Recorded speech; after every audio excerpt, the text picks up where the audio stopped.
G'day. This has got to be one of the great wildlife events in Australia. Behind me is the Cooper Creek and the causeway at Inaminka across the Cooper Creek.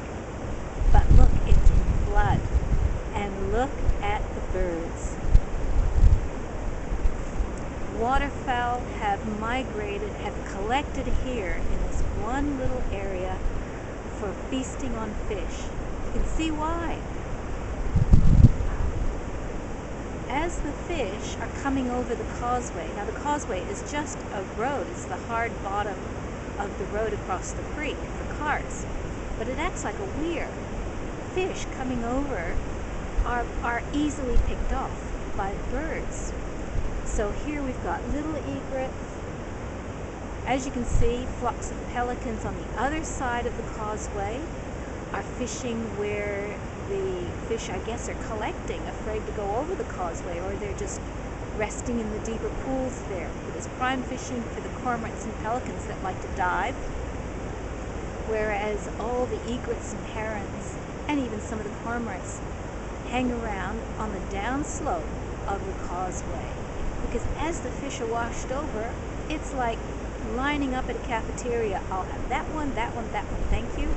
I've been watching them collect fish. This seems to be yellow belly, little young yellow belly, about that long. But this afternoon I also had a feast of crayfish. Sorry, not crayfish, of yabbies. They're a kind of crayfish, a small crayfish that lives in the muddy bottoms. And at this time of year, spring, they're migrating also along rivers. They're on the move. They're being tossed over the walls of the causeway too. And sure, egrets and herons are going to take those as well. The egrets, I notice, are mainly the little egrets, but if you look closely, there's also the Nankeen night heron. I spotted a couple immature ones. They've got dark stripes and they stand still like rocks. They're also up in the trees. Up ahead we've got kites buzzing all around. I'm not sure what they're after. I don't think they're after the fish, but maybe catching some of the birds themselves. So I've just had a great time photographing the wildlife here. It's as easy as anything. I'm just sneaking up very slowly. They're used to my presence now. They don't want to leave. You can even wait until a car drives across, and some of the bravest egrets will stay, not want to give up their prime fishing spot. And you can also see some of them battling with each other, trying to move one guy away from his favorite position. They seem to have a hard time on the slopes, wiggling and dancing about. Last night it was very, as you can see, the weather's overcast. There's been a lot of rain this spring. It's unseasonal.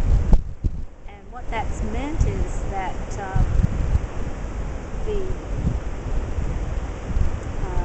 weather is just not suitable for good, crisp photography. And I was down here last night. As soon as I came across and saw this, don't let an opportunity go by. The light levels were very low, and I thought, well, I'll go with it. Rather than getting the crisp images, I thought I'll let the shutter speed slow all the way down, and I snuck up on some of the birds to get the flow of water behind them going into that silky blur. Do you know what I mean? So I was shooting at about 1/6 of a second, 1/4 of a second, and afterwards I thought, I could probably even have gone down to 1 second. The birds are not that sharp, but still it's a great shot.